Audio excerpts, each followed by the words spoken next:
tend to think that the Americans escaped the most powerful world-spanning empire that had been seen since Genghis Khan. That might not be the case. Today on Radio Free History, we're going to dig in and explore that topic.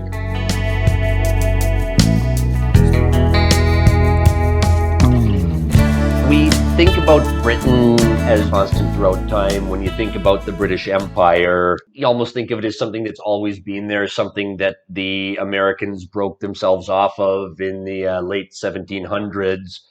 But in reality, that's not really the case. When the Americans had their revolution, Britain was a relatively small empire. It had a few overseas colonies, and they were a far cry from the gigantic empire that spanned a quarter of the world's dry land. So the question is, how did Britain become the empire that we think of it as? When did this come about? Because it came about a lot more recently than you would think it did. What you think of as the majesty of the British Empire is something much more recent than not just the American Revolution, but even the American Civil War. As recently as the 1850s, you still had the British East India Company in charge of India. You still had Canada yet to be confederated, let alone Australia and South Africa, which didn't even become the countries we know them as until the early 1900s. So it's a smaller time scale that we're led to believe. Oh, we kind of got some of the American mythos. Yeah. Of we escaped this glorious, powerful empire. Went well. Yeah. Not exactly. Yeah. The Civil War is something that, the Americans think of as a relatively recent phenomenon or a relatively recent event, even in the scope of their own history. But the peak of the British Empire was decades after that happened. That's never an impression that I got. This was a post-Civil War thing. Yeah, absolutely. Well, not even just that. I mean, just think about all of Africa. The scramble for Africa was the late 19th century. So this was 30 years after the Civil War that the Europeans colonized Africa. It just seems like the timeline that everybody has about world events. We hear that this event happened and that event happened, but where do you put them all chronologically? It seems like everybody has a very skewed idea of what happened. There's the actual history, and then there's the popular myth. Yeah. And do you need a popular myth? Absolutely. But that's kind of what we're going to try to get into, is how the popular myth was formed, and how we got where we are today. Yeah. So we're going to start in a place that you might not expect. We're going to start in Ireland. Why are we starting in Ireland? Why are we starting in Ireland? Taking a step back, we're going to talk about the Napoleonic Wars. Britain was in charge of the world after the fall of Napoleon.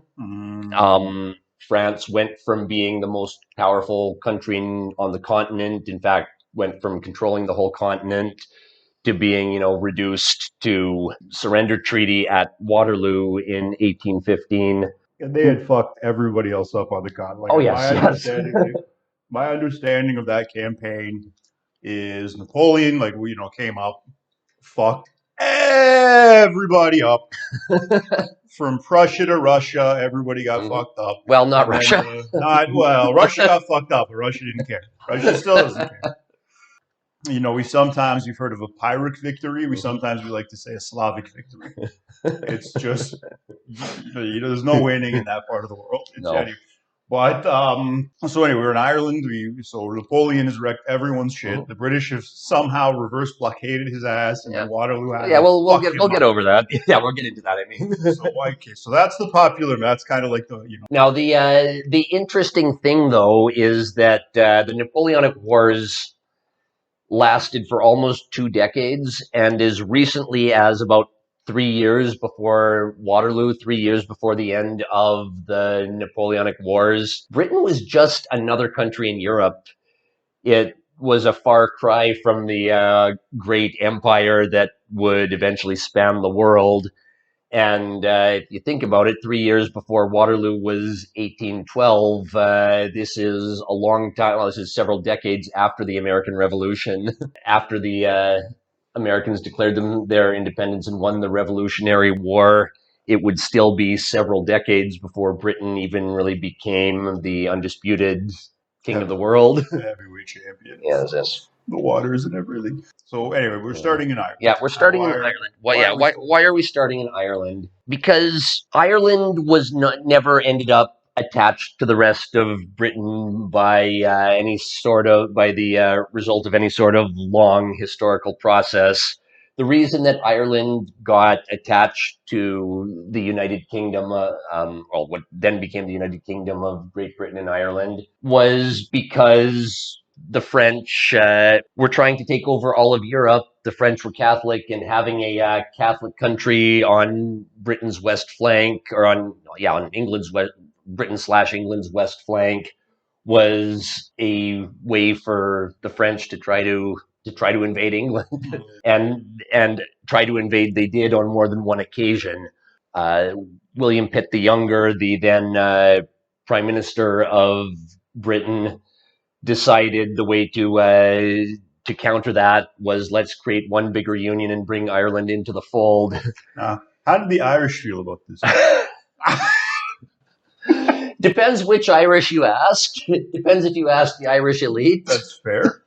Up until that point, Britain had a shared Protestant identity. There were many different flavors of Protestantism, but trying to bring Ireland into the fold, even though Ireland did have a largely Protestant elite, the common man in Ireland was Catholic, and trying to bring a large number of Catholics into the British Crown caused a lot of political problems that lasted for the next century, and to be completely honest, you could say they've never really been resolved, at least as far as Northern Ireland goes. No, my buddy, I bounced with Irish guys who are over here training MMA, and these are two of the most progressive Irishmen you'll ever meet. They're not Catholic. They're really bright guys, and I told them that my family had been Protestant, and that's why they left Ireland, and they gave me a look of just disgust. Yep. Yep. Now, let me be very, very clear. The Irish did not start hating Britain in 1800 when the kingdoms were united. Having, the Catholics and the Protestants under one crown as opposed to in separate countries was a political tinderbox that and caused all sorts of problems that really took a long time to resolve. But diversity is our strength. Diversity is our strength. Diversity was Britain. Well, this kind of was the first time that Britain had to deal with a lot of diversity on its home shores.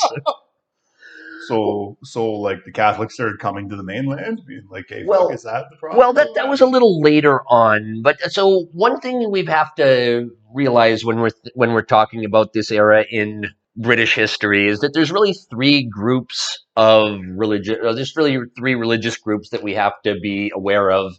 The first is there's the establishment churches. Yeah. There's the Establishment Church of England, i.e. the Anglican Church, but there's also essentially an Anglican Established Church of Wales and an Anglican Established Church even of Ireland.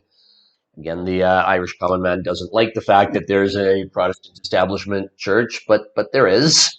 And Scotland is a little bit different. We'll get to that in just a second. But within Britain, and within England specifically, you have a large number of dissenter churches or non-conforming churches. In fact, you'll hear a lot of these words: dissenter, non-conforming, Puritan, evangelical. I'm probably forgetting a couple of them, but any one of these groups will tell you that they're different than any of these other groups because religious squabbles are a constant of our species.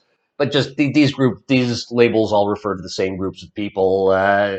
I remember the word I was going to say. It's Presbyterian is the word we're going to use for it. Now, I know that a lot of people belong to a denomination that they call the Presbyterian Church, but historically, at least, Presbyterian is a general term, not a specific term. Presbyterian refers to having a local council of all of the local churches, and this council is the supreme authority. So it was like the way of running a church as opposed to a denomination. Yes. Oh, okay. Yes. Now, there's a lot of denominations call themselves Presbyterians, but that's that's just a layer of confusion on things. Okay. So we have three groups of people. First, you have the establishment Anglicans or the establishment churches. The second is these are the ones that are supported by like the government. Yeah, essentially. Yeah. In fact, on that note, if you wanted to be part of Parliament, you either had to be an Anglican or you at least had to be one of these dissenter Presbyterian Protestant denominations, but you had to be willing to publicly partake in Anglican liturgy. Okay. So if you belong to one of these really fanatical denominations that viewed partaking in Anglican liturgy as heretical, you weren't going to get kicked out of England. You weren't going to end up tried for heresy or blasphemy or anything like that, but you weren't allowed to partake in public life. Now, liturgy is just a practice that goes on in the church. So you have to be able to show up to the Protestant. Or to the Anglican church. Take communion, basically? Yeah, essentially. Take communion, sing the hymns. I'm not Anglican myself, so I can't tell you. It's a lot of cake. Yeah. It's, I think it's, Catholicism light. Yeah, exactly. It's always been described. Yeah. But anyway. But the other thing, though, is you still had a large Catholic population, even in Britain. Catholicism was just seen as something kind of low class, semi-savagery. Now, there were certainly Catholic nobles, but the British Protestants just saw themselves as, a little more educated, a little more sophisticated than the Catholic, whatever not so polite word you want to use to refer to them. Rabble. Yes. Yeah. Okay. Yeah. So that was really one of the first stumbling blocks when the Irish were brought into the British Kingdom. Okay. A lot of the English, not even just the English upper crust, but even a lot of the English chattering classes, the middle classes, really didn't like having to associate in their country now with a large influx of Catholics. There was one other wrinkle here, and that's the fact that the King of England, part of his sacred oath is vowing to uphold the Anglican Church, the Church of England. This causes a problem when, as part of trying to bring the Irish into the British Parliament, one of the compromises that the Prime Minister, again, Pitt the Younger, as I said earlier, one of these compromises that he tries to make is what he calls Catholic emancipation, trying to give Catholics more rights in Britain. King George III is not the current King of England. He was not a purely symbolic monarch at that point, even though the monarch had a lot less power than they did centuries earlier. The King George III was not willing to countenance Catholic emancipation for a lot of reasons, but the official reason was his oath. And this really was the first of many of these stumbling blocks where the king came head-to-head with Parliament, and as a result of it, Pitt the Younger ended up resigning his prime ministership. He did later become prime minister again, but the Catholic question turned out to be the first real serious domestic question of this age, which never really got resolved, even through the height of the British Empire. Yeah, to the troubles of the 90s. Mm-hmm. Right? Yeah. Even after the British Empire was long since gone. To Conor McGregor right now, arguably. Yep.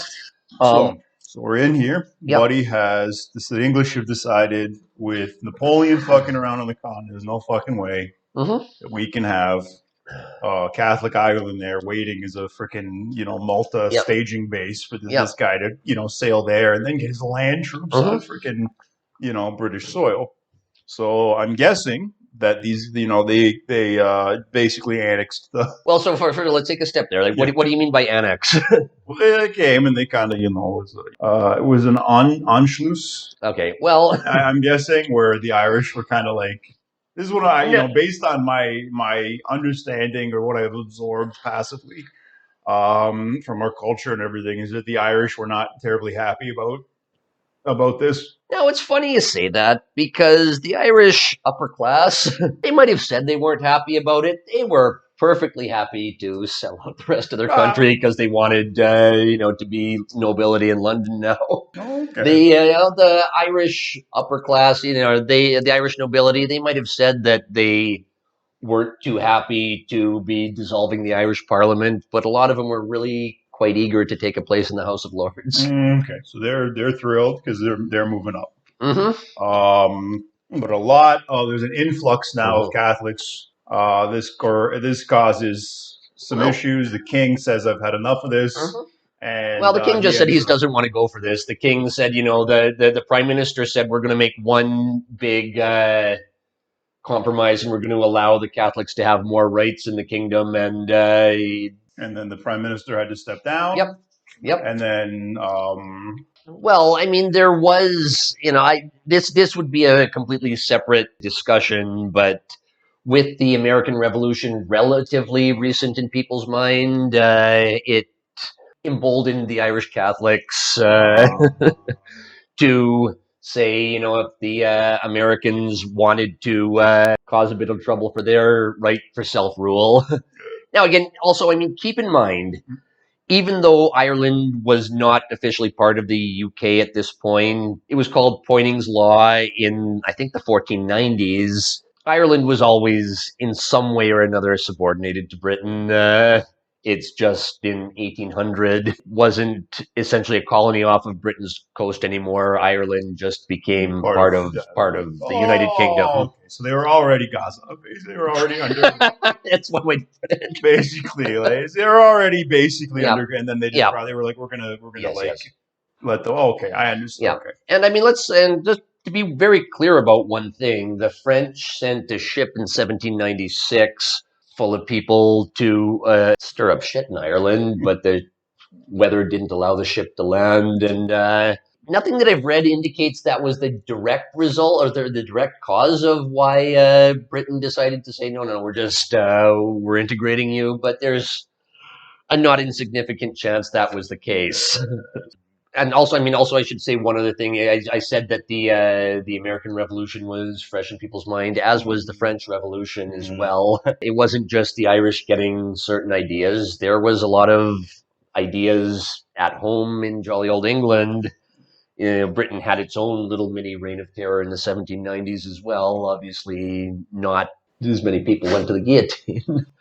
But I mean, habeas corpus was suspended. Demanding universal male suffrage was treason. Now, again, keep in mind, democracy was not the rule of the land in England at the time.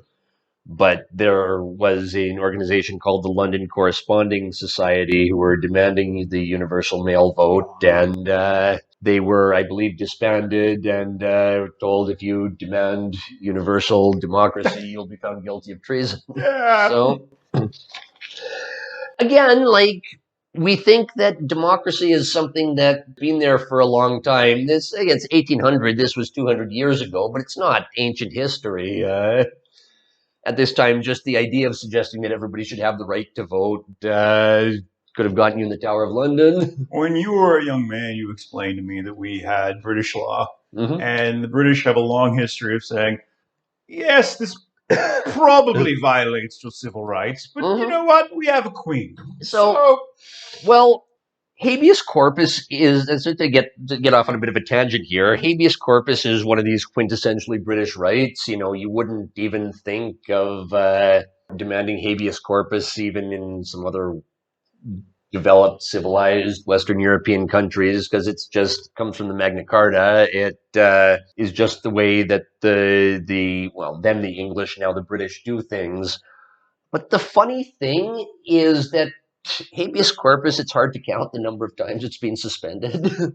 Some people say that, Britain's constitution is unwritten. It just comes out of the norms and traditions of the British people. And I don't think there's any better example of that than habeas corpus is one of these hallowed rights, but it gets suspended all the time. And the British tend to know when it's reasonable to say, yeah, we don't need habeas corpus anymore. Yeah, going back to Ireland, so the Act of Union happens in 1800. The British officially annexed the Irish in 1801. And as I said, there's these three religious factions. You have the establishment church. They're perfectly happy to be the elite of the land. In Ireland, they're called the Ascendancy. Okay. Presbyterian. That would be a great, progressive rock band. The Ascendancy. Yeah. Anyway. So we'll make that the next podcast. So the Presbyterians largely in Belfast. So again, these are the Protestants who are not part of the establishment church. They're not happy about having a larger state, having a larger ascendancy in charge. The Presbyterians are cut from the same cloth as the people who founded the American colonies. These weird little quasi-democratic churches. Yeah, exactly. Yeah, quasi-democratic churches, and they believe in the right to self-governance because they think they can govern themselves. So, it wasn't too popular in Belfast having a larger state, at least among the Presbyterians. And the Catholics, they certainly resented having a Protestant head of state now. So it was very much a two-way thing because the Brits also, a lot of them resented having to share a nation with the savage Catholics. They're so upset that they're going to tear up the railway tracks. We'll talk about that in a different... That's a little teaser for what happens later on in Ireland. And as much as things like trying to give Catholics emancipation, whether it was successful or not, as much as this was paying lip service to the Irish, again, during this period, the British passed what are called the Coercion Acts. Mm-hmm. Really, that was just to root out any disloyalty. Because when you have a bunch of different ethnic and religious groups together, you kind of need to have somebody with a firm hand. This diversity is our strength. Yeah, diversity indeed. Yeah. This is three groups. Imagine having more than three. Again, during this period, and we think of jolly old England as having these ancient rights that go back a long way. The early 19th century and the early 1800s, it really wasn't that out of character for Britain having to bring down the iron fist to keep a bit of order, because Britain wasn't what we think of it as. At least it wasn't, again, it wasn't the glory of the British Empire. It wasn't what we think of during the Victorian era. Okay. Well, the other thing you have to keep in mind at the time is that the King of England, he was very different than the monarchs that you had on the continent. Like most of the monarchs you'd have on the continent were what you'd call the enlightened despots. I'm sure you've heard that term before. These are like philosopher kings. They were like, the idea was that, okay, if we send our kings to university, they will be better rulers. Yep. That was my understanding of the term enlightened despot. It's like an educated ruler. Yep. So essentially, what is the role of the monarch at this point? The people in Britain looked at the more intelligent monarchs on the continent and said, man, we want to have somebody smarter than these inbred German kings, for lack of a better term. But it was a two-way thing, because the people on the continent, they really were envious of the fact that Britain managed to make a limited monarchy work. Most places, you try to have a little bit of a limited monarchy. This is like letting kids have too much power and not disciplining them properly. The British managed to make it work, but I think this was very unique to Britain in a lot of ways. Just what is it in the British national character? Who knows? But since the Glorious Revolution in 1688, the British managed to give their parliament some power and not have the country turn into a shit show. In fact, one of the miracles of the Victorian era was that the role of Parliament in the British government was relatively stable. That's not normal for world history. When an old generation dies, a new generation comes in. There's corruption. There's a sham king. There's the heir to the throne isn't as strong as his father was.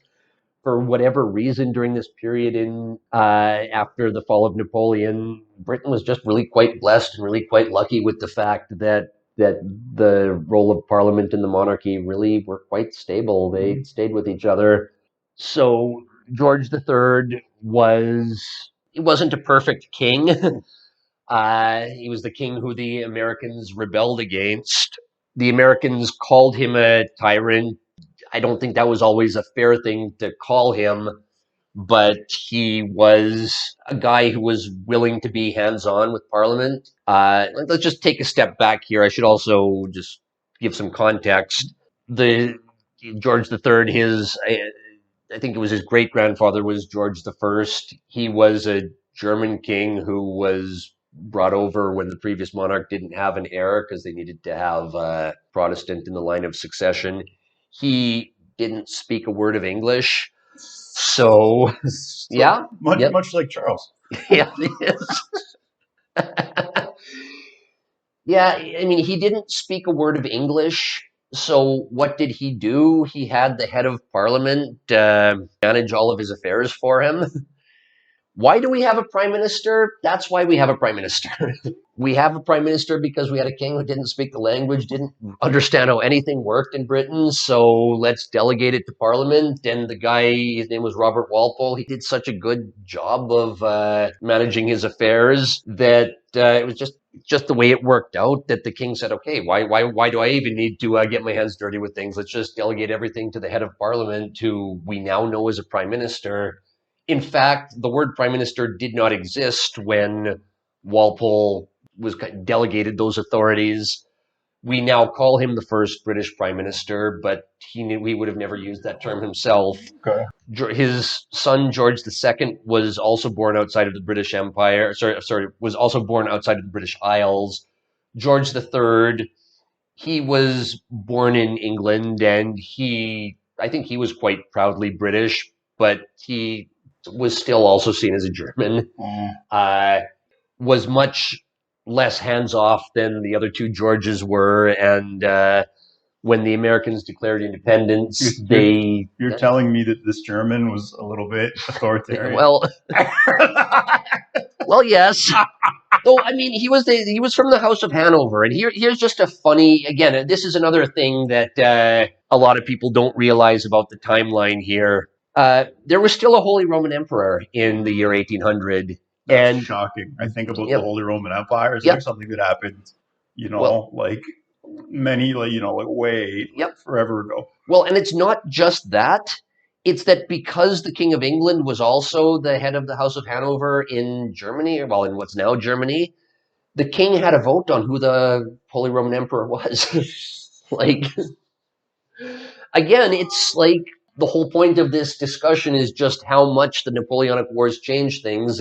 Before Napoleon came on the scene, the Holy Roman Emperor was in charge of the middle of Europe. Yep. Jesus Christ. Yep. Reminded of the Ottoman Empire in World War One. Yep. Just these kind of rotting edifices. Yep. Pretty much. Sitting around waiting to fucking just collapse. Yep. Oh God. Now, George III, he was not a popular man in his youth, but he was king for about 60 years. And by this point, he was an old man, and he actually became quite beloved and popular in his old age. He's just seen as a pious old king. Jimmy Carter. Yeah, that essentially, yes. Yeah, that's actually a pretty good modern reference for what you might think of George III as. In fact, another kind of amazing thing is that the Americans rebelled against George III and they called him a tyrant in the Declaration of Independence. Toward the end of his life, he was even quite beloved in the Americans, in the American colonies. That might be another interesting thing to talk about in one of these future conversations, is just the really weird public image. There's that, and just the really weird relations between the independent Americas and the British, because the Americans fought the War of Independence, but it wasn't really that long after that they were getting along and buddy with the British again. Famously. Mm-hmm. Yep. The important thing to think about here is just after the American Revolution, which the Treaty of Paris was signed in 1783, handing over the American colonies. The idea was that Britain had peaked, and again, this is the 1700s. The idea was that Britain had a little bit of an empire, lost its 13 colonies in the Americas, and it was just a matter of time until it lost everything else. Within a couple of decades, Britain controlled the world. So starting with something rather innocuous like we took over Ireland just to protect our west flank against the French, who were at this point trying to take over all of Europe. You end up a few decades later, Britain controls everything. Maybe not everything, but a significant part of the world. Butterfly effect. So how did that, with the Ireland coming together, how did that affect? How did that lead to them taking the world over? Well, it's not Ireland per se that led to them taking the world over, but it was the wars with Napoleon that ended up with them taking it over. And Ireland was just kind of the first step in this, that we have to fight Napoleon essentially by taking things over. Why do I say that? The Napoleonic Wars went on for 15 years. Britain could barely win anything on the continent. They maybe won one or two battles here and there, but Napoleon was basically invincible on the continent. However, when it came to naval battles, it was the complete opposite. The French couldn't win anything to save their lives. Anytime it came to a naval battle, the British just won everything. So what do the British do in this situation? Well, what's their only real option? Let's start taking over the French colonies, starting with some of the islands that the French have in the Caribbean.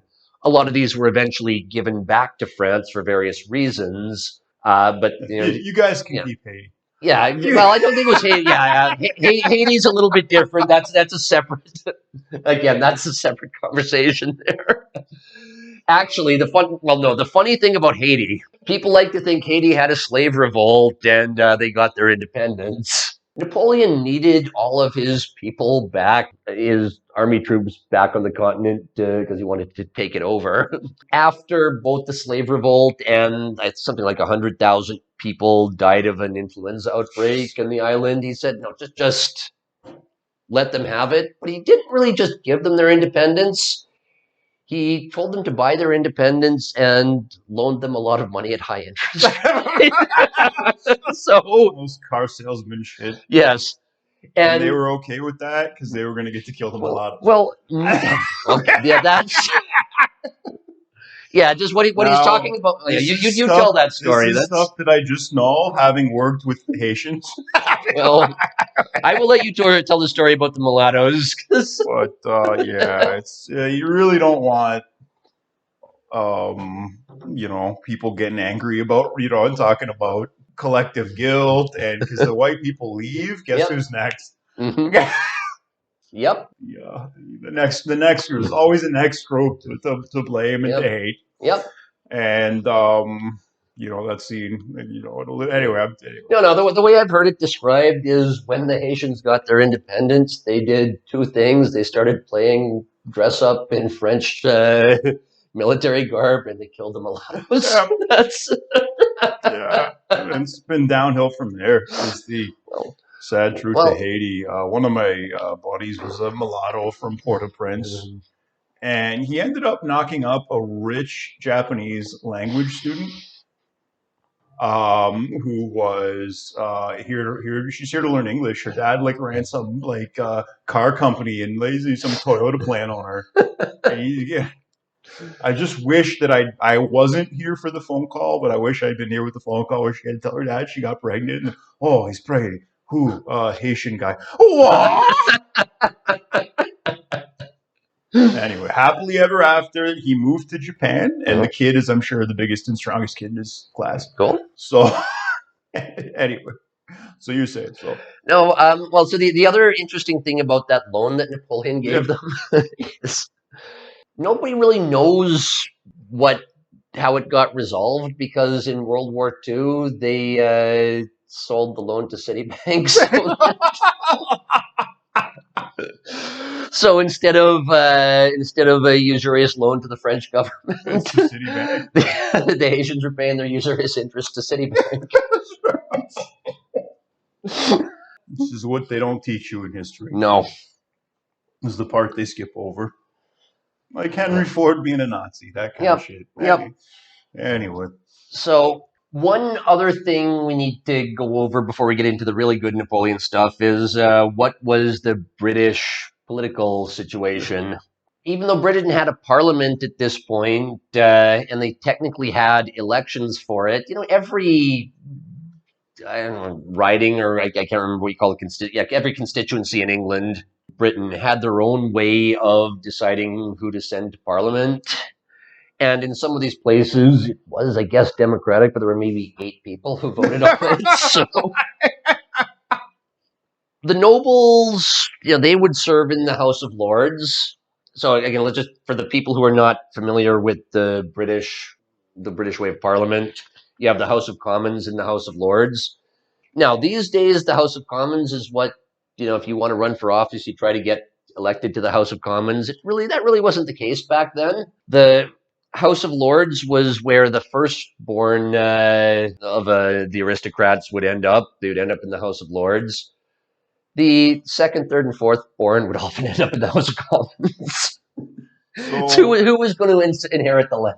So basically, you have a monarchy with a bunch of power. Mm-hmm. You have a House of Lords really running shit. Yep. And then you got Commons. Yep. Yeah. Okay. So it's a very different system. And again, these days, most of the these days, I think the whole cabinet is from the House of Commons. It wasn't that way back then. The cabinet were the people who even George III, who was more hands-on, he delegated his authority, or he delegated a lot of his powers to the cabinet to make the real decisions, but they were largely people in the House of Lords. Not exclusively, though. The House of Lords guys now can barely keep fox hunting legal. No. It's sad, man. Yeah. Can you imagine, like, when there's like black market fox hunting in the UK? It'll happen. It'll be fucked up. It'll be like, oh god. They say the UK is a place where they police everything except crime. Even you want to talk a gulf between cultures. You go back not that far in history, it might as well be a different way of thinking. Well, it is a different way of thinking. It might as well be a different kingdom. Like these guys. Anyway, this system that is much less democratic. Yeah. No, the House of Commons was largely what they called the landed interests, which are the non-firstborn sons of the peers, the baronets who were landed but they weren't high enough to be considered nobles, and the gentry. They were called the landed interests, so it's them and their sons were often the House of Commons. In fact, even the firstborn who was going to be inheriting the seat in the House of Lords, he often was put into the House of Commons for a few years as his apprenticeship. It's like the Boy Scouts to the Eagle Scouts kind of situation. Yeah. And another thing that, again, it's very foreign to us these days, but it was completely normal back then. In the same way, if you wanted to be an artist, if you were a talented artist, you needed to have a patron to pay you a bunch of money to make art. Oh, yeah. If you were a commoner and you wanted to get involved in politics, it really wasn't viewed as a negative thing. You find a rich guy to be your patron to essentially buy you a seat in the House of Commons. Okay. In fact, even some of the more famous, I believe Palmerston, but don't quote me on that one. I think he got into the House of Commons that way, and he was one of the most successful prime ministers of all time. Can you imagine if you had to have a bunch of black money behind you now to get elected? Yeah. What a disaster. Yeah. Anyway. Who could ever think of a world like that, right? That would be a nightmare world. Well, it was, but that's the thing. It wasn't even black money then, though. It was all out in the open. Yes, yes. Point. It wasn't like But again, it really wasn't until 1848 that people thought that the common man should have a say in self-governance. We got to do at some point. We'll do a podcast on how that became a good idea. It didn't. Spoiler alert. But how that became perceived as a good idea. Yeah, perceived as a good idea. Yes. How that became one of our core values as Westerners. No, the funny thing, I didn't even mean to get off on this tangent, but Napoleon took over Spain. He displaced the Spanish monarch and replaced him with his brother. The Spanish guy's brother? No, Napoleon's brother. I think it was named Joseph Bonaparte, or whatever his name was. I can't remember what it is. All of the Spanish colonies in Latin America weren't willing to, bow down to a French king, so they figured they would rather be independent.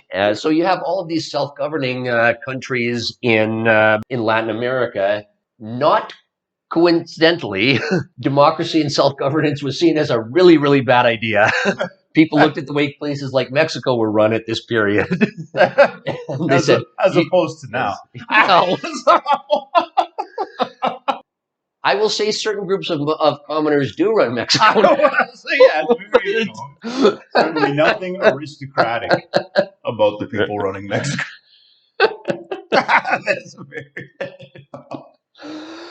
But yeah, that's just that's who was in charge of Parliament in Britain at the time. I should have suspected that Britain was not such a big deal because their big rival were the Dutch.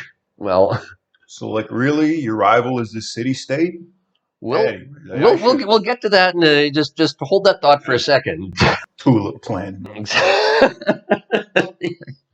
It's not a good sign when any commodity gets into a bubble, and tulips. I love tulips, but Jesus Christ. Anyway.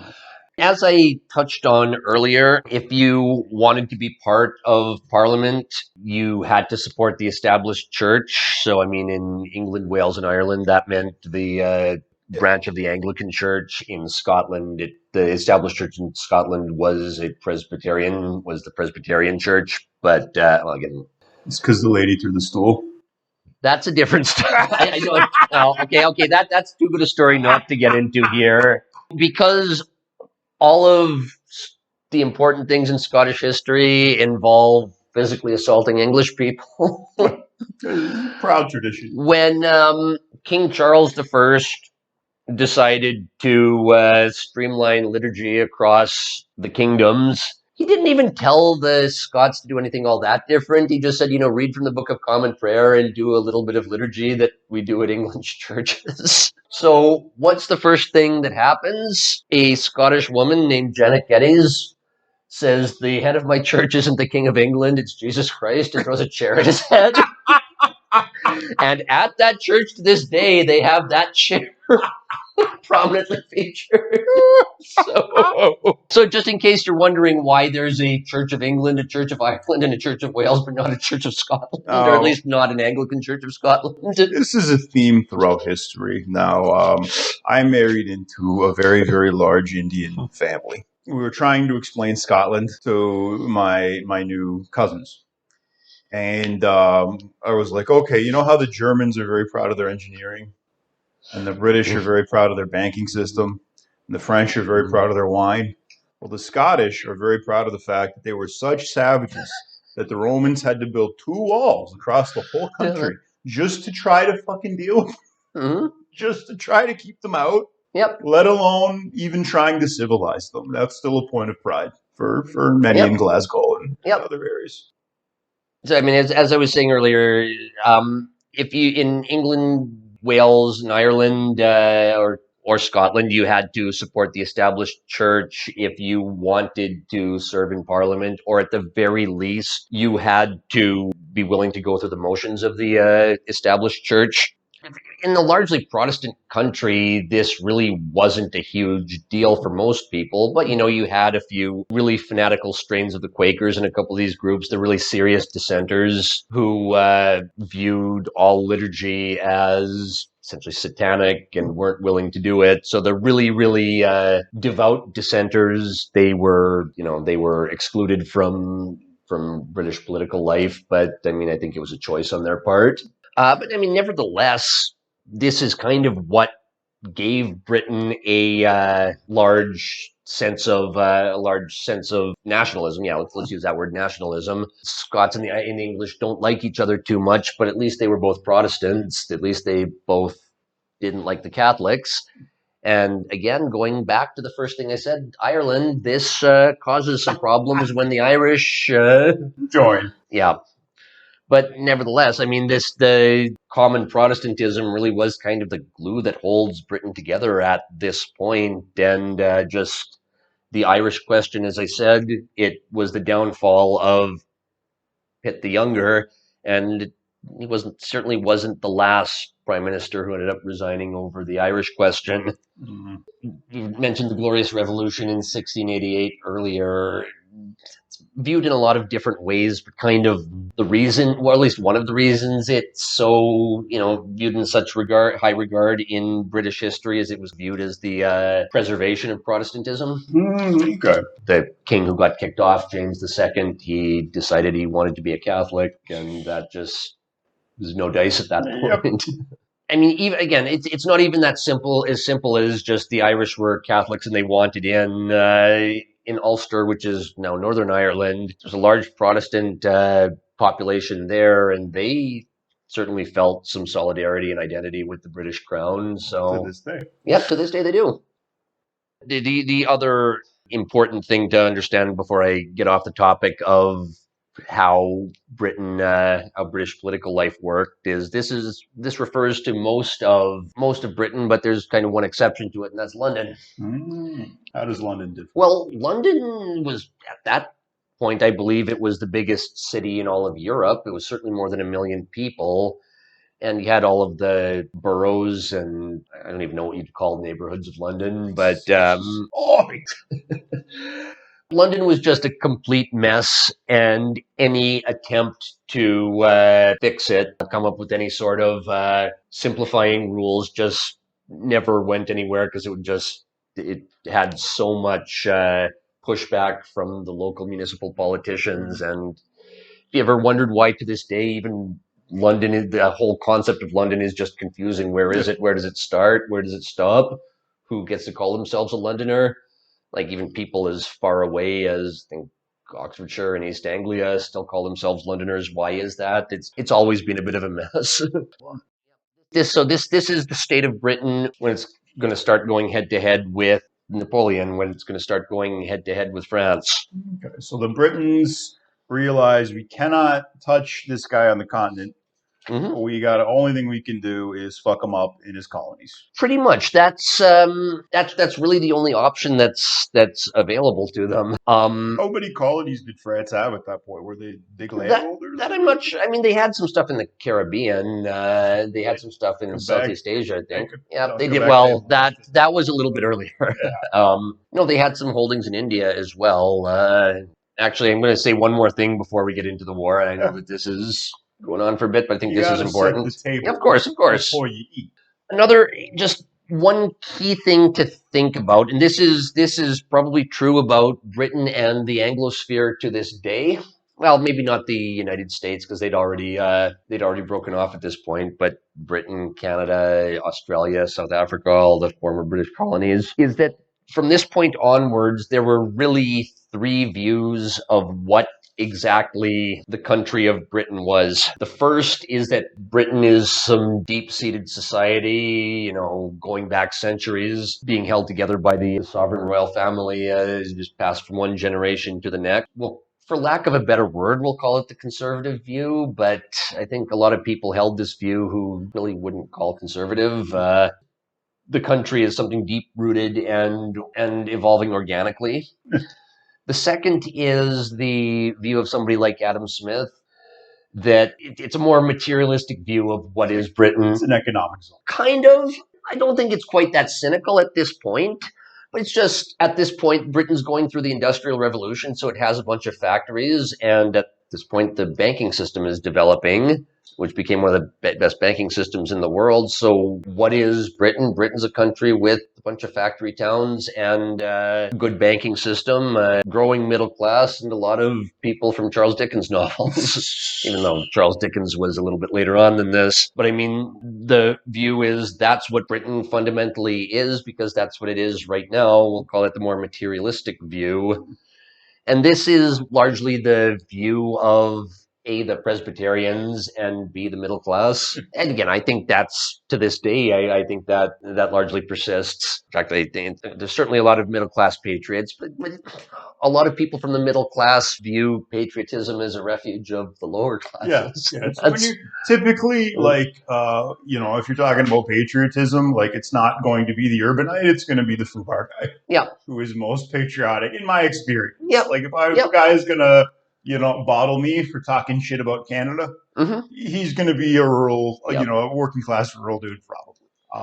Yep, and I'm saying this is where these divergent ideas start to come from. The third one is just the pure radical view of society, that society is something that may or may not need to be, radically changed, overthrown, but society is just what it can be. This is, people like Thomas Paine, Mary Wollstonecraft, often called the first feminist and just as crazy as modern feminists. The thing about her is she preached free love back 200 years ago. Why did she preach free love? Because she wanted to fuck a married guy. And he said, no, I'm not going to have sex with you. I'm married. So she spent the rest of her life traveling around the continent, having sex with whoever she could have sex with. It is a special kind of lady who, before effective contraception is available, is advocating free love.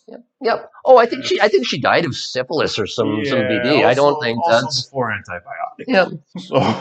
So just in case you think like this craziness is something new, no. The more something's changed, the more they stay the same. Yep. Starting from this point, you start to see these three very, very different views of what the country fundamentally is. Okay. And it's not set in stone with the religious factions or the social classes, but it kind of helps when you're looking at British history, is when you're looking at any demographic, try to match it up with one of these three views, because it's nice to think about Britain as a place where everybody's wearing bowler hats and saluting the Queen or saluting the King. But again, that's just not the case. The puritanical, stick up the ass, middle class Londoner, this is an archetype that's been around for a very, very long time. But it's a minority of the country. Yeah. The majority of the country is more the chav type, I think, is what you were telling me about Manchester and some of the other. Well, maybe not Manchester, but a lot of these places, yes. I'm guessing there's a lot of Adidas tracksuits you were seeing. In some places in Britain, yes. Yeah. I'm not going to pretend that that's the norm or anything, but you still see the same. You very much see the same lines in British society that you did then. This is just nothing new. So anyways, going back to the Napoleonic Wars, because I keep getting sidetracked onto tangents. You're a math guy, bro. Yeah, tangents I know. Are gonna That's happen. what I do. The most valuable parts of the British Empire were the Caribbean colonies and India. Sugar. Yep. But later on India for the exact same reason.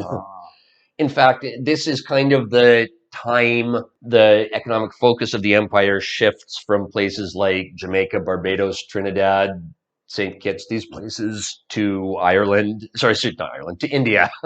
So even though Britain took over a lot of the French colonies, like places like Martinique, Guadeloupe, in the St. Martin in the Caribbean, Britain really had no desire to keep them after the Napoleonic War was over. It was focusing on other parts of the empire, specifically India. Okay. After the 7 Years' War, the British East India Company really just moved into India. Okay. Even though the British East India Company was originally a commercial venture, but as India becomes more and more a focal point of the British Empire's finances and economics, the British decide to regulate the East India Company, and they do things like installing the Supreme Court in India. So it's like if Elon Musk actually was able to get to the moon, eventually people would be, the governments would be like, no, we're going to regulate this. Yep. So that's basically what happened in this situation. Okay, we're doing enough business now, we got to make some laws about it. Yep. The British fight France in India. They take some of the Indian colonies, well, not the Indian colonies, it's just French land within India. In fact, India as what we think of country today, it's just something that organically evolved. Like the East India Company went there to set up some trading posts, and over time it just expanded. The Mughal Empire was in charge of it, technically speaking, when the British showed up, but they really didn't have any real power at the time. They blew their wad on the Taj Mahal. Yes, that they did. In fact, it wasn't just a Supreme Court. I think eventually, although I'm not quite sure the time frame on this, permanent settlement was established in India at this time. That's after I think the war in Mysore. Okay. So the empire at this point, as I said earlier, it's not really the global world-spanning empire that we think of with the Victorian era. It was British North America, i.e. Canada. It's the Caribbean. It's India. Gibraltar. It had some slave trading posts in Africa. And a couple of random places like St. Helena, which is where Napoleon was eventually sent at the end of his life. And they made sure it was the end of his life. Yes, we found out later. Yes, they did. Botany Bay in Australia, the prison colony that had just been set up.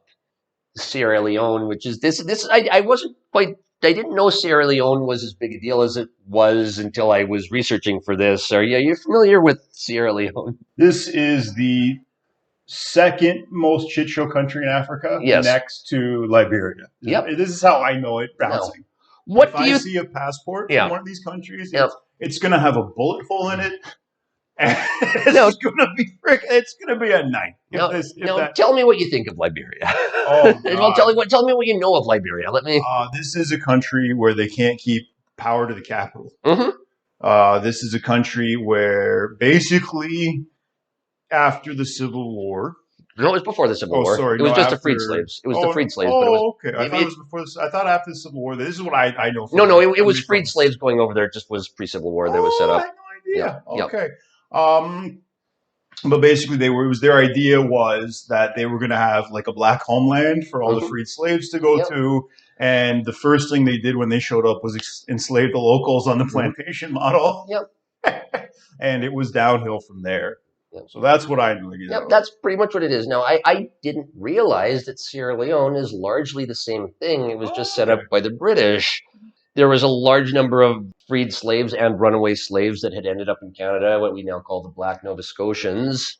So the British set up a colony where some of the freed slaves could go back to Africa. And what happens there? Well, the Black Nova Scotians and the Jamaicans start killing each other. Yeah. So... Now, for anyone who doesn't know and hasn't had to work Caribbean parties and different things, all the different islands hate each other. No. No two islands hate each other more than Trinidad and Jamaica. That is the biggest beef going on. Yep. I've asked many a coworker, many a patron why that happens, and inevitably they tell me Trinidad was the first stop for the slave ships. So all of the best, lightest skinned, smartest slaves were bought in Trinidad. And then Jamaica was the last stop. So obviously, it was the last pick. It was the biggest, most aggressive, darkest slaves. And then that's from the Trinidadians. And I'd ask the Jamaicans, and they're like, yeah, we was the bad slaves. But they don't get along. No. They don't get along very well. And I can see there being a similar beef between the Black Nova Scotians. Yeah, this is something I didn't know about. This is something I didn't know about until I was researching this. These are the little gems you find if you pay attention to history. So this was the state of the British Empire at the time. Even though it contained all sorts, it contained Hindus and Muslims in India, and it contained Catholics in what's now Quebec. There was still largely a feeling of Protestantism, or at least that the empire was a Protestant project, which again, the Irish put a little bit of a wrinkle in that, but that's a fly in the milk. Yep. But from one end of the world to the other, from Botany Bay to Sierra Leone to Canada to Britain, that's really was what the state of the empire was. So after France starts invading Europe and has its eyes set on Britain, as we have already gone over, the British started trying to cut off some of the resources from the French colonies because there's just really nothing else they could do. The reverse blockade. Yep. I mean, they did try to win battles on the continent, but I think Napoleon won his first 12 battles or something like that. He was just viewed as invincible at one point. The other thing that happens, and I talked about earlier when Napoleon takes over Spain. When Napoleon takes over the Netherlands, the Dutch colonies now are technically French colonies. So I don't think Britain was really willing to try to invade the Dutch colonies, but they were certainly willing to invade places like Sri Lanka, Malacca, which is now Malaysia, and what's now South Africa, or at least some of the colonies which became South Africa, because they were now attacking the French, not attacking the Dutch. These actually did change hands back and forth a couple of times, but without going too far into that rabbit hole. This is one of the ways you can also start to see the British Empire expanding. The British wouldn't have had Sri Lanka. The British wouldn't have had Malaysia. They wouldn't have had the Cape Colonies. If it weren't just a strategic move to try to cut off Napoleon's resources. So all this expansion is a direct result of the war with Napoleon. Yeah. Essentially. And before that, they were basically the Netherlands, just like another weird little country, little Protestant country with a few colonies. They just couldn't even hold on to their American colonies. And yet we think of them at the time, contemporarily as this incredible. That's really, really interesting. Anyway, so all this expansion. So they get in, they push through, they get all these now Dutch colonies or French colonies after they conquer the Netherlands. So they now have all this territory. So they have their own colonies. They have France's colonies, and now they've gotten Dutch colonies. Yes. Yep. So, and that's the other big trader is now out of the game too. The British couldn't win anything on the continent to save themselves. Like World War II. Yeah, kind of.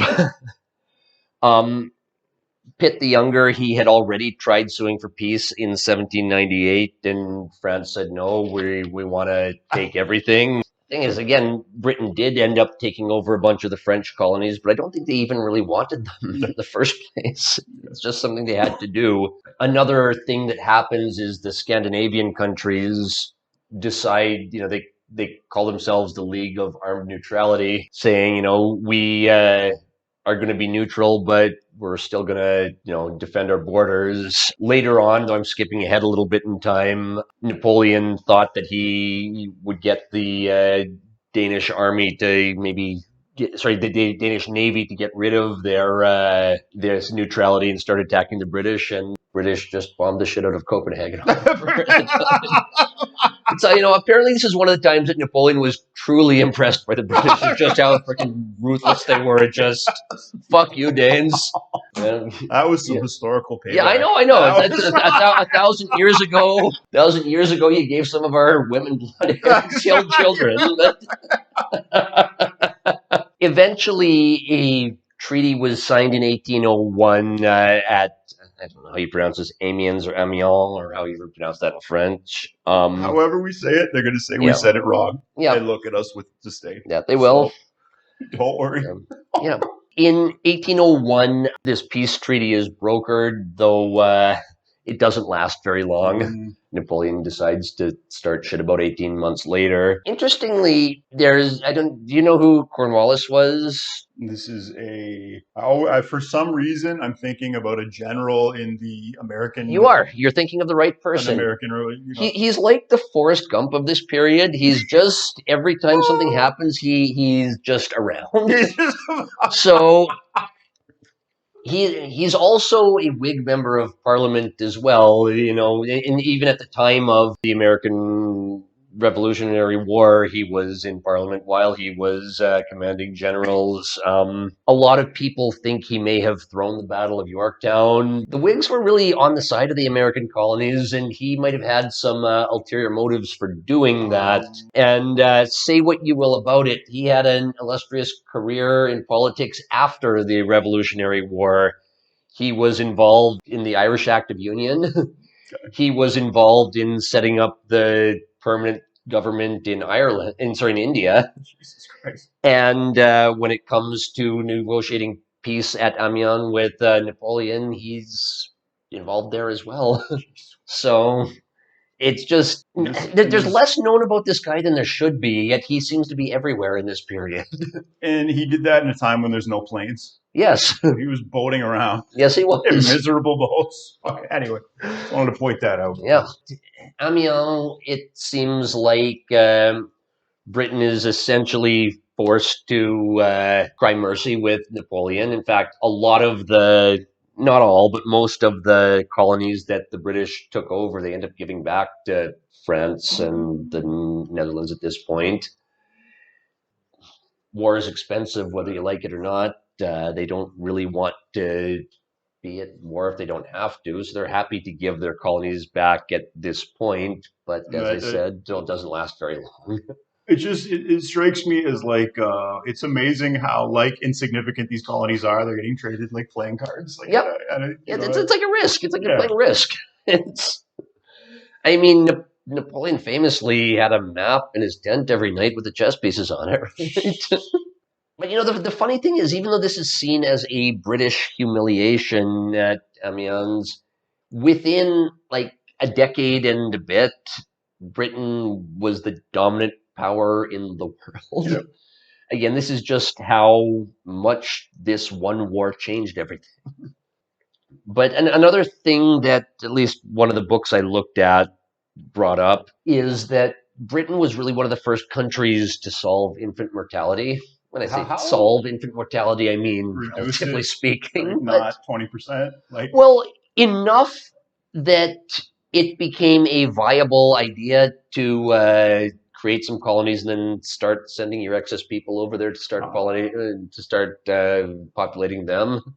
How the hell did they do that? They just like health reform? Yeah, I mean, I think it's part of the. I'm not an expert on this. We can maybe talk about that some other time when I do some research on it. But I mean, I believe it was part and parcel of the Industrial Revolution, the scientific discoveries that led to one led to the other. If we stop rubbing shit on the kids, they don't die as much. Fair enough. Now, again, let me be very clear. I may be completely wrong on that. There may have been something else that solved the infant mortality, but you tell us in the comments section. Sure. Yes, that's. We're curious when this goes on YouTube.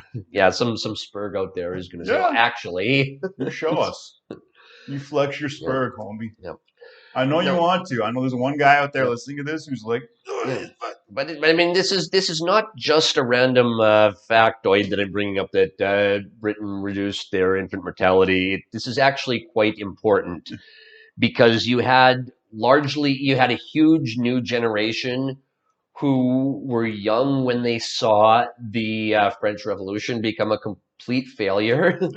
And a lot of them were, enthralled by the French Revolution when it happened. They thought freedom's gonna sweep over the world, including Britain. Well, a few years later, when they saw a lot of people ending up a head shorter, they said, "Okay, maybe we don't want this anymore." Kind of like New Atheism. Kind of, yes. Yeah. He had a lot of enthusiasm, and it went in a very dark place. Yes, it did. But I mean, it gets even darker when the Napoleonic Wars happen. Well, you might say the real world is getting darker right now with some wars looming, but that's a different conversation. Lights are going off all over the world, my friend.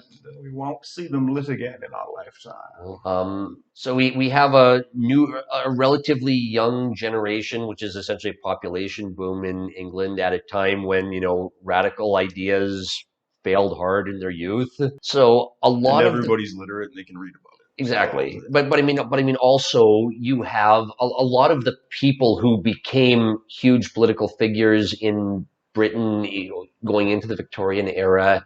They're in their 20s or early 30s at this point.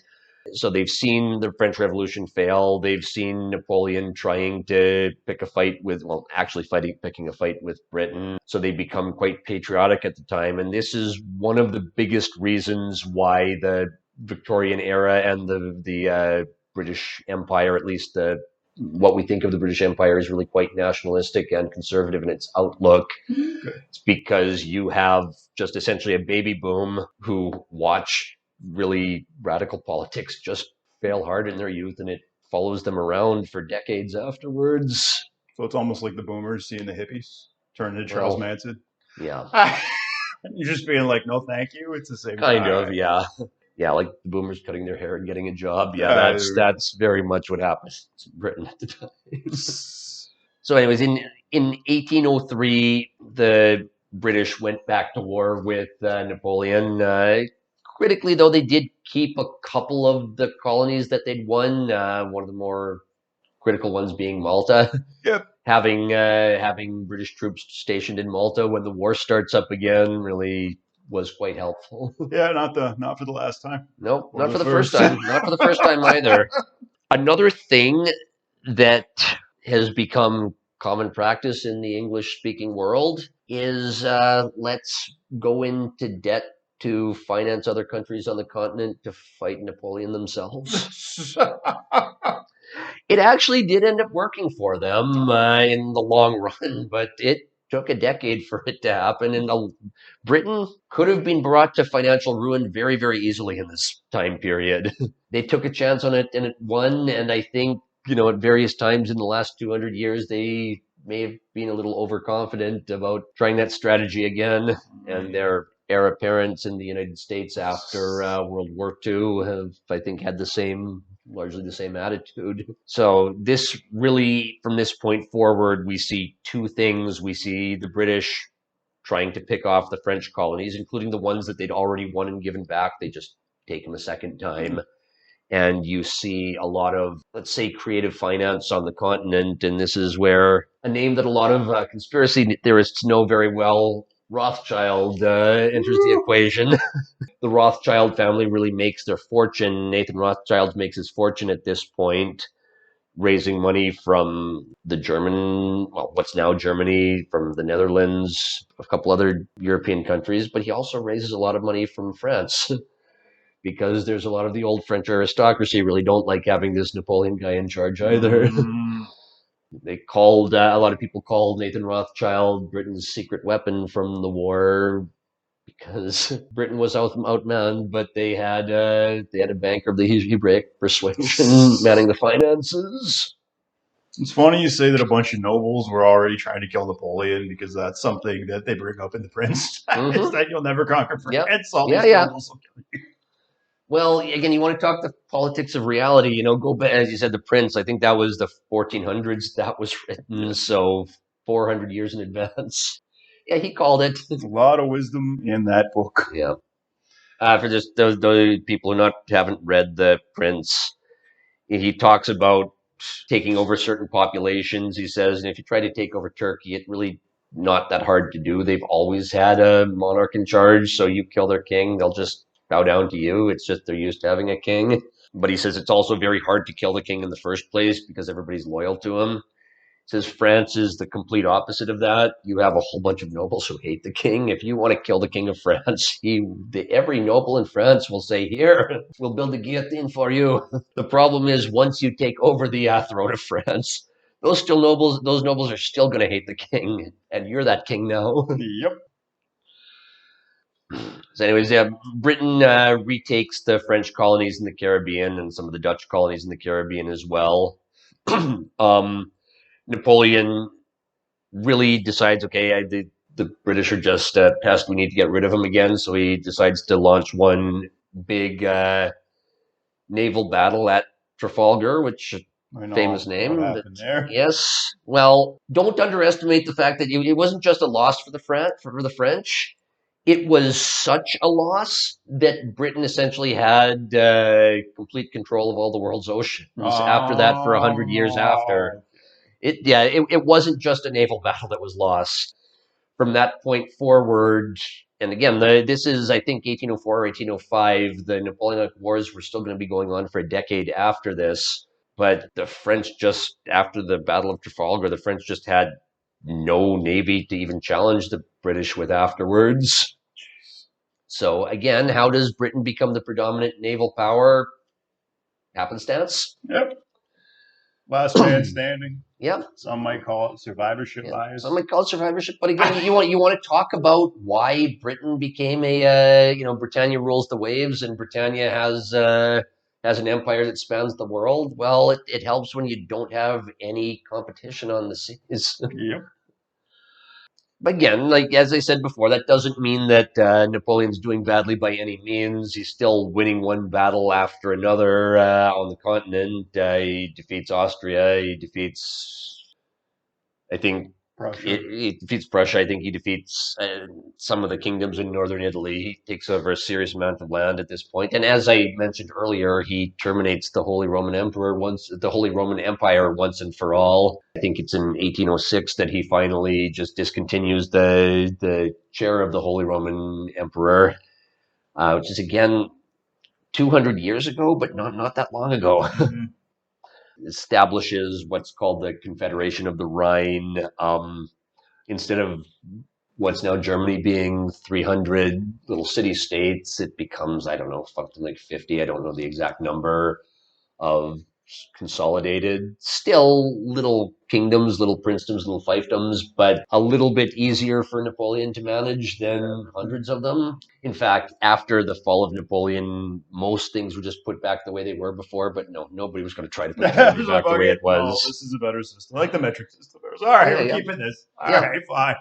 And again, at this point, Britain had already pushed into India a little bit, but India is now the center of not the center, but one of the main nodes in the British economy, and Britain really starts pushing into India as well. And the other thing that happens is what I mentioned earlier, just Britain bombs the shit out of the Danish fleet. It's the last thing that could have given Britain any trouble on the high seas. Napoleon was going to ask the Danish to, go take one more run at the British, and the British said, nope, fuck it.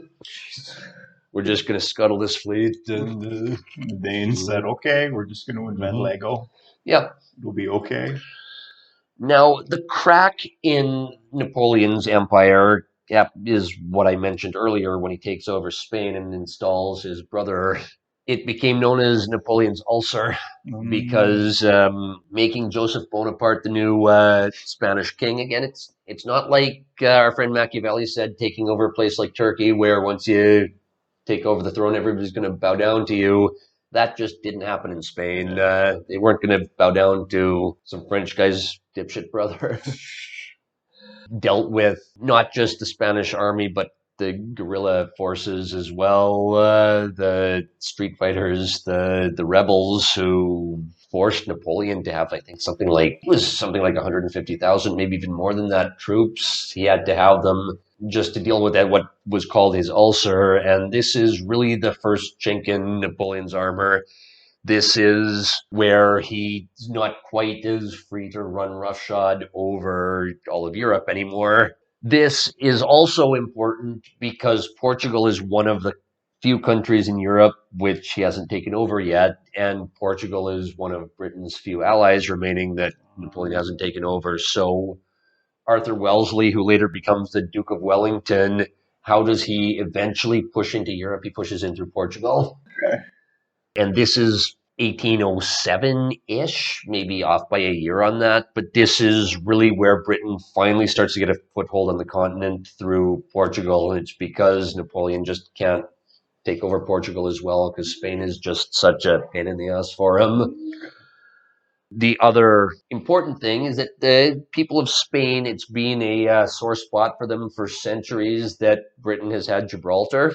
The fact that Britain has to push in through Spain to fight Napoleon off, this is wonderful for them. They said, yeah, you're not going to claim Gibraltar anymore. No, I didn't think you were.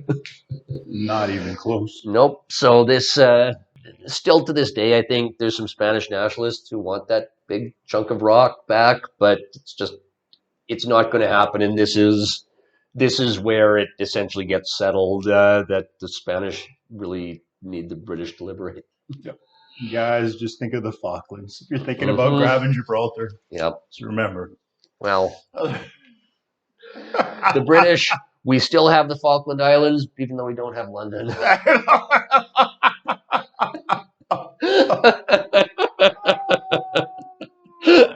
My family's so fucking happy. It's like, like my mother-in-law was talking the other day. It was like, the British colonized us. We colonized them back.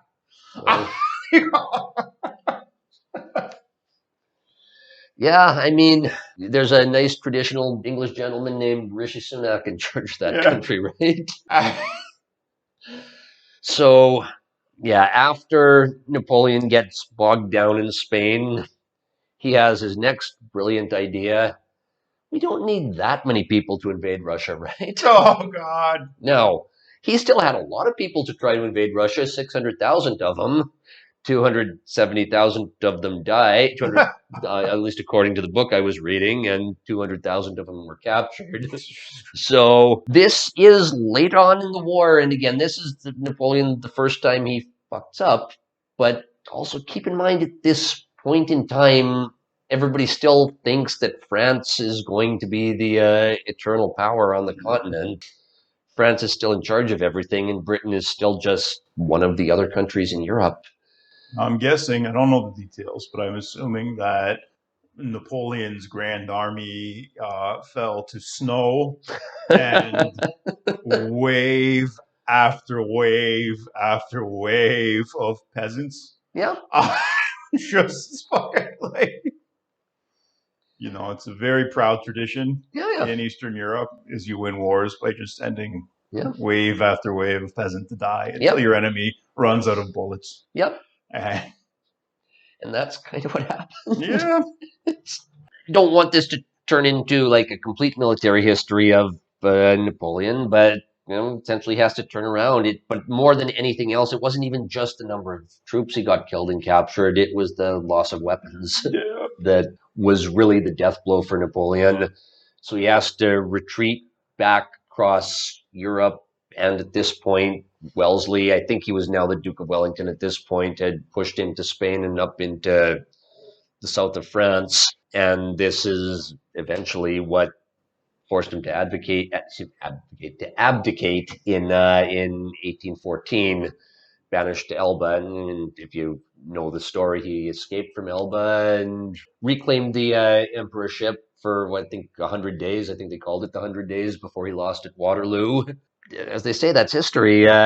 Within only a couple of years, the Napoleon in 1812 went from owning all of Europe to making a foolish invasion of Russia, to being pushed back to the point that France was completely brought to its knees. Again, as a result of the fact that Britain had to pick off one French and Dutch colony after another, because for most of the time of this war, it didn't have anything else it could do. So what are we left with? We're left with a world where Britain is the dominant naval power.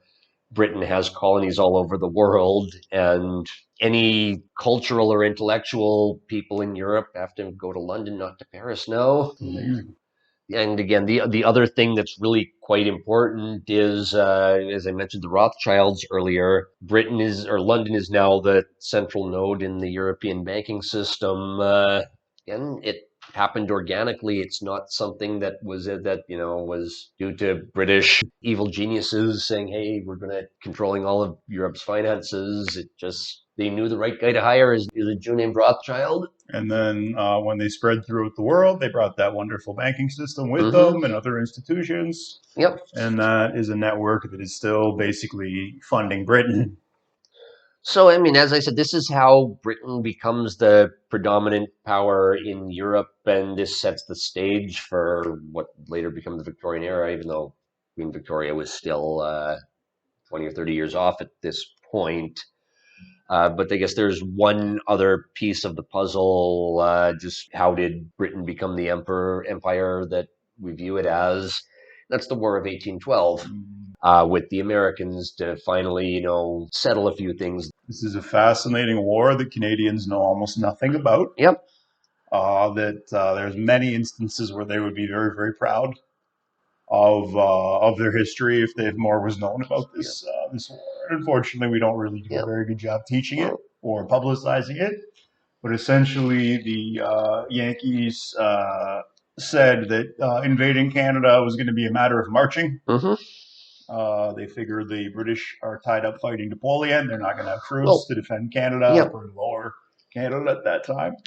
And it was, through Canadian defensive tenacity and fate. And one of the generals that was they sent two armies to attack Montreal. And because of the nepotism in the American military at the time, one of them was an opium addict. Yep. So he ended up passing out in his boat, and his unsupervised troops attacked the other American army, not realizing that it wasn't the, thinking that it was the Quebec, the Montrealers. Yeah.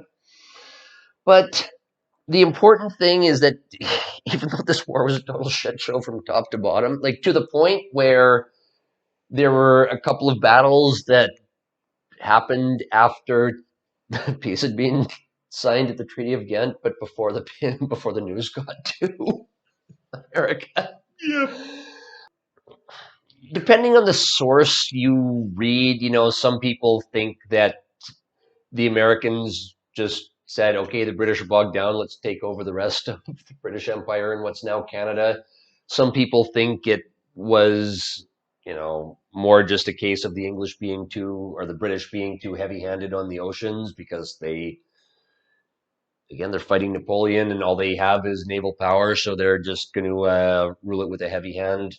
Who knows, 200 years after the fact, what the true story was. Especially post-Louisiana Purchase, when the Americans, it was very clear that they were going to be the dominant power in North America. The fact that they were willing to go crazy and fight, it really showed that the British, even though they were set to be the world hegemon for 100 years after that, there were still some limits to their power. They could patrol the seas, but did they really want to go head-to-head with the Americans?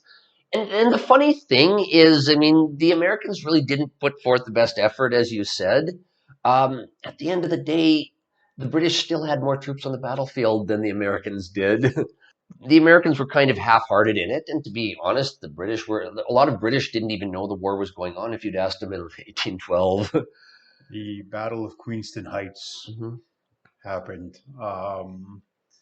And the Americans the Americans were trying to cross the river, and the British were shooting cannonballs that exploded into shrapnel at them. So the Yankee militias from upstate New York see the regular troops getting torn up by this cannon fire, and they say, "Wait a minute! According to the Constitution of the state of New York, we don't have to fight 1 foot outside of fucking New York State, so we're not going across the river to back these guys up." They were also very much afraid of getting scalped by Tecumseh and his men.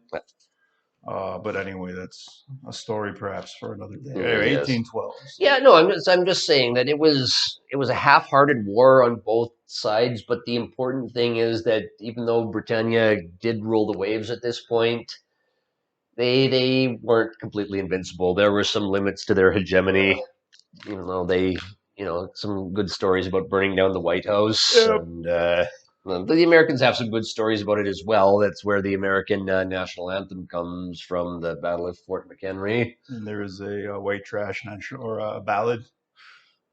They took a little bacon, they took a little beans, and they fought the bloody British at the town of New Orleans. Google that one. Well, the Battle of New Orleans was the one that shouldn't have happened because the war was technically over at that point. Yep. And they won. Mm-hmm. They won with the help of some French pirates as well. Yeah, and I believe there was, I want to say that Andrew Jackson was fighting at that battle. I think you're right. Again, don't quote me on that. I believe you're right on that one. The other reason that the War of 1812 was kind of lukewarm on the American side is the New England elite. They depended a lot on transatlantic trade for their commerce, so they really didn't want to be at war with Britain if they didn't have to. Also, I'm sure luxury goods. I bet that was there's a North Korea blockade situation. We'll cut off your wine. So this sets the stage. Just before we end this, the important thing to talk about is not just the fact that Britain found themselves as the dominant power in Europe almost completely by accident and found themselves the dominant maritime power in the world almost by accident. It's the fact that British politics, for one reason or another, largely stayed stable for the next several decades. I think a large part of this is what I mentioned earlier, the fact that there was a huge generation born and they really weren't all that old at this point. They were in their late 20s, early 30s, at least the people who would become the famous British names in the upcoming decades. And they'd seen what happened during the French Revolution. Yep. So they weren't led down any rabbit holes in terms of radical thinking or radical action. So we had a more conservative generation. Exactly. And I mean, a lot of people, the word liberalism was kind of new to the lexicon at this point, even though I don't think it was a terribly new idea. A lot of people say that it's this liberalism which allowed Britain to stay stable long enough to really just not devolve the way every large overextended empire does. Arguable whether that was the case or not. You could make probably just as good an argument as industrialization was what held the British Empire together. But what we think of as the glory of the British Empire, the sun never sets on the British Empire. This is something that would grow over the upcoming decades, but it's just there's no reason it was inevitable. In fact, it wasn't even inevitable that they would end up taking Ireland. They just had to do it. This just sets off the chain of events that really ends up with what we think of as Britain, but it's not it's not something that's been around for centuries. Yeah, that was really, really interesting. I never have, as a casual observer of history, these aren't things that I would have ever kind of realized. It's not that, you just kind of accept surface level stuff, but it's nice to have a deep dive at something. So I hope everybody enjoyed this deep dive into history and into some of the corners of history that are not explored or emphasized as often. And we'll see you for the next podcast.